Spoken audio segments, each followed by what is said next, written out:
तो मैं बता रहा था, जब तक राम का चरित्र और माता दुर्गा का चरित्र आपके अंदर नहीं, इनके चारित्रिक गुण आपके अंदर आने चाहिए। क्योंकि जो पूजा होती है वह गुणों की होती है, न कि शरीर की होती है। श्री रामचंद्र जी के गुणों की पूजा होती है, माता दुर्गा के गुणों की पूजा होती है, तो उनके चारित्रिक गुण भी आपके अंदर आने चाहिए। आपके अंदर जो चारित्रिक गुण है वह रावण के हैं।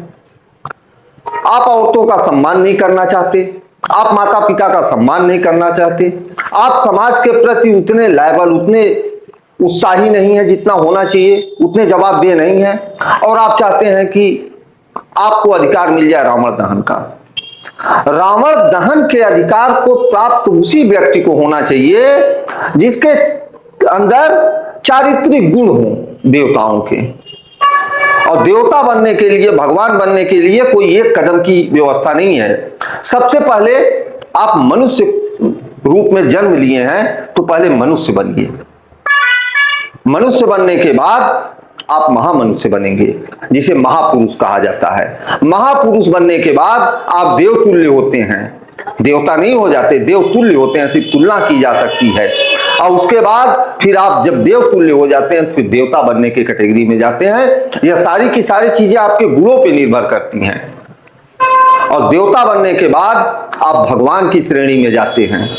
भगवान बनने के बाद यह सारी चीजें गुणों से हो रही है, मैं आपको स्पष्ट करता चलूं। और भगवान बनने के बाद आपको परम शक्तियां प्राप्त होती हैं, परम सिद्धियां प्राप्त होती हैं।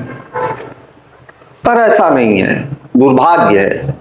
हर वर्ष हम लोग जलाते हैं रावण को, लेकिन बाहर के रावण को जलाते हैं, अपने अंदर के रावण को तो हम जलाते ही नहीं।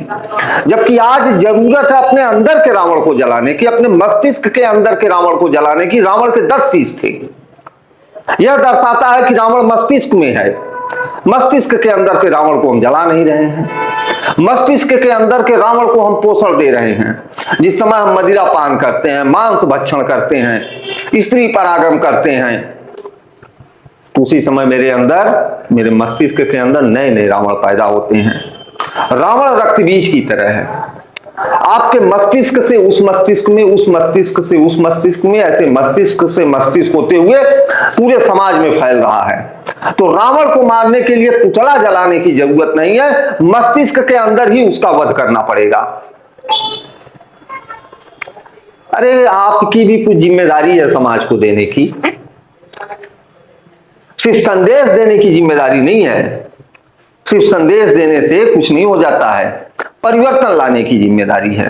आज सच में जरूरत है समाज को एक परिवर्तन की। जिस तरह से लोग पथभ्रष्ट होते जा रहे हैं, रोज एक से एक बड़ी घटनाएं सुनने में आ रही हैं। कहीं औरतों के बारे में सुनने में आ रही है, कहीं पुरुषों के बारे में सुनने में आ रही है। बताइए उन रावण का क्या किया जाए जो 8 साल के बच्ची के साथ दुराचार कर देते हैं? उस रावण का क्या किया जाए जो अपने पत्नी की हत्या कर देता है? वह रावण भी मेले में आया हुआ था, पर किसका दहन करने? रावण का। ऐसे लोगों को तो कतई अधिकार ही नहीं होना चाहिए, पर क्या करेंगे? मेला बना के रख दिया है एक विद्वान व्यक्ति को आप लोगों ने, एक प्रकांड विद्वान को आप लोगों ने मेला बना के रख दिया है। एक प्रकांड विद्वान को आप लोग जलने की वस्तु बना के रख दिए हैं, उसके थोड़े से 1-2 गलतियों के कारण। और उसने जितनी गलती की है, ऐसी गलती आप लोग दिन भर कम से कम सैकड़ों बार करते हैं। तो बताइए जलाने की जरूरत किसे है? रावण को जलाने की जरूरत है कि अपने अंदर के रावण को जलाने की जरूरत है? तो माता आदिशक्ति पराशक्ति चाहती तो एक बार में समस्त दैत्यों का संहार कर सकती थी, पर उन्होंने ऐसा नहीं किया।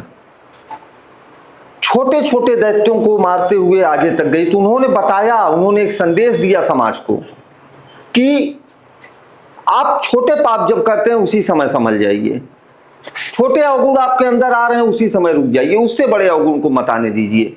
और उन लोगों के साथ कतई मत रहिए जो अवगुणों की खान है, जिनके अंदर अवगुण है, अन्यथा आपका संहार होगा। और कोई कितना भी शक्तिशाली हो, जो आपको बुरे कर्मों के प्रति जो है कि उत्साहित करता है, उत्तेजित करता है जाने के लिए, वह कितना भी शक्तिशाली हो, पर उसका अंत होना निश्चित है। तो एक अच्छे जीवन व्यतीत करने के लिए, एक अच्छा समाज स्थापित करने के लिए अच्छाई की जरूरत है, बुराई की नहीं। तो मस्तिष्क के अंदर से बुराई निकाल दीजिए। दूसरी चीज, रावण दहन होता है, शूर्पणखा दहन क्यों नहीं होता है? सारी झगड़े की जड़ तो शूर्पणखा ही थी, उनका भी होना चाहिए था। खैर, मैं नारियों का बहुत सम्मान करता हूं, वह माता हैं, आदिशक्ति हैं। अगर कोई मुझसे गलती हो तो क्षमा करें, पर नारियों के लिए भी संदेश है। आज समाज के अंदर जो हो रहा है, ब्याहता नारियों के अंदर सीता जैसा चरित्र नहीं रह गया है, कुंवारी नारियों के अंदर दुर्गा जैसा चरित्र नहीं रह गया है। आप लोग पति के हत्या में षड्यंत्र कर रही हैं, प्रेमी के हत्या में षड्यंत्र कर रही हैं, इससे चरित्र कलंकित हो रहा है। अगर आप चाहती हैं कि आपको सीता जैसा सम्मान मिले, माता दुर्गा जैसा सम्मान मिले, आदिशक्ति जैसा सम्मान मिले, महिला जैसा सम्मान मिले, नारी जैसा सम्मान मिले, बहन जैसा सम्मान मिले, माँ जैसा सम्मान मिले, बिटिया जैसा सम्मान मिले, तो आपको वह सम्मान पाने के लिए अपने अंदर स्त्रीत्व के गुण लाने होंगे। आपको भी अपने मस्तिष्क की उन विकारों को नष्ट करना होगा जो आपके मस्तिष्क के अंदर भरे पड़े हैं। आपको अपने अंदर से भी शूर्पणखा को निकालना पड़ेगा। आपको अपने अंदर से भी गलत शक्तियां, जो आपके मस्तिष्क के अंदर गलत शक्तियां हैं, गलत विचार हैं, उनका त्याग करना होगा। सिर्फ एक आदमी के परिवर्तन से सृष्टि में परिवर्तन नहीं आएगा। एक तरफ महिलाओं में परिवर्तन आना चाहिए, दूसरे तरफ पुरुषों में परिवर्तन आना चाहिए। जब आप महिलाएं परिवर्तन की तरफ बढ़ेंगी तो पुरुष भी परिवर्तन की तरफ बढ़ेंगे।